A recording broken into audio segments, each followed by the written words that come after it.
Քննարկում ենք հարց համար 42-ը հաշմանդամություն ունեցող անձանց եւ 63-ից բարձր տարիք ունեցող անձանց զբաղվածության ապահովման ծրագիրը հաստատելու մասին հարցազեկուցող աշխատանքի եւ սոցիալական հարցերի նախարար Արսեն Թորոսյան։ Համեցեք, պարոն Թորոսյան։ Շնորհակալություն, պարոն վարչապետ, հարգելի գործընկերներ, նախագծով առաջարկում ենք առաջին կամ երկրորդ խմբի հաշմանդամություն ունեցող կամ ֆունկցիոնալության խորը կամ ծանր աստիճանի սահմանափակում ունեցող անձանց եւ 63-ից բարձր տարիք ունեցող անձանց համար զբաղվածության նոր ծրագիր, որպեսզի մեծացնենք աշխատաշուկայում նրանց հնարավորությունները, մրցունակությունը եւ կայուն զբաղվածություն ապահովենք։ Հաշմանդամություն ունեցող անձանց, ինչպես նաև 63 եւ բարձր տարիքի անձանց զբաղվածության ապահովման ծրագրի իրականացումը կնպաստի նրանց ակտիվ ներգրավվածությանը հասարակական եւ տնտեսական կյանքում, ապահովելով արժանապատիվ ինքնաիրացում, լրացուցիչ եկամուտների ձևավորում եւ սոցիալական ակտիվության բարձրացում, ինչը կնպաստի նրանց բարեկեցության եւ կյանքի որակի բարձրացմանը։ Ծրագրի անհրաժեշտությունը պայմանավորված է նրանով, որ 63-ից բարձր տարիքի բազմաթիվ քաղաքացիներ, ինչպես նաև հաշմանդամություն ունեցող բազմաթիվ քաղաքացիներ շարունակում են ունենալ մասնագիտական բարձր ներուժ եւ հասարակական օգտակար գործունեություն իրականացնելու ցանկություն, բայց ոչ միշտ է հաջողվում դա իրականացնել։ Ինչ են կոնկրետ առաջարկում նախագծով։ Առաջարկում ենք աջակցություն տրամադրել այն գործատուներին, բացառությամբ հանրային ծառայություն իրականացնող մարմինները, այսինքն պետական մարմինների, որոնք առնվազն 3-ից 6 ամսով ժամկետով աշխատանքային պայմանագրեր կկնքեն առաջին կամ երկրորդ խմբի հաշմանդամություն ունեցող անձանց կամ 63-ից բարձր տարիք ունեցող անձանց հետ, ընդ որում կարող են կնքվել նաև մասնակի աշխատաժամանակով պայմանագրեր, այսինքն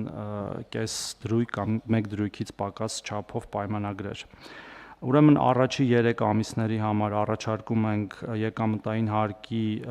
փոխհատուցում 50%-ի չափով, բայց ոչ ավել քան 25000 դրամը,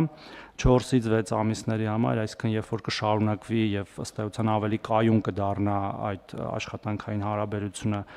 100%-ի չափով եկամտային հարկի, բայց ոչ ավել 50000 դրամը եւ եթե այդ աշխատանքային հարաբերությունները ավելի կայուն կլինեն, այսինքն 1 տարին կլռանա, 1 տարվա ավարտին նաև 100000 դրամի չափով միանվագ աջակցություն գործատուին, համակարգը առաջարկում ենք, այսինքն ծրագիրը առաջարկում ենք սկսել 2027 թվականի հունվարի 1-ից, որովհետև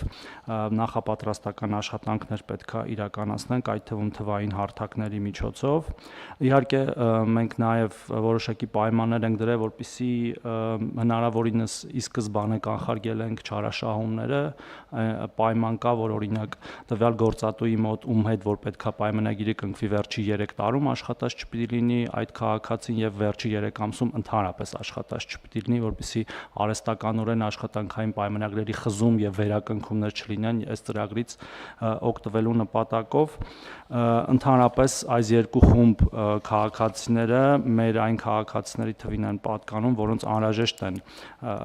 աջակցության եւ խրախուսման ծրագրերը ընդհանուր զբաղվածության համատեքստում եւ կարծում ենք, որ եթե նաեւ լավ հաջողվի այս ծրագիրը իրականացնել, մենք նաեւ այլ խմբերի քաղաքացիների համար էլ կկարողանանք սա անել, սա նաեւ զուգահեռ գնում է ինքնազբաղվածության խթանման ծրագրերի համատեքստում, մեր գործընկերները էկոնոմիկայի նախարարությունից հիմա մշակում են մի ծրագիր, որ ավագ սերնդի մեր ներկայացուցիչների համար նաեւ ինքնազբաղվածության եւ ձեռներեցության ծրագրեր ներդրվեն, դուք եք բազմաթիվ անգամ դրա մասին էկոնոմիկայի նախարարությունը բազմիցս նշել, այսինքն զուգահեռ այս երկու գործընթացներն էլ տեղի են ունենում եւ կարծում ենք, որ շատ կարեւոր է եւ ժողովրդագրական եւ զբաղվածության առումով եւ այդ մարդկանց առողջության պահպանման առումով, ընդհանրապես կենսունակության պահպանման առումով մենք խրախուսենք, որպեսզի նրանք հնարավորինս երկար մնան աշխատաշուկայում։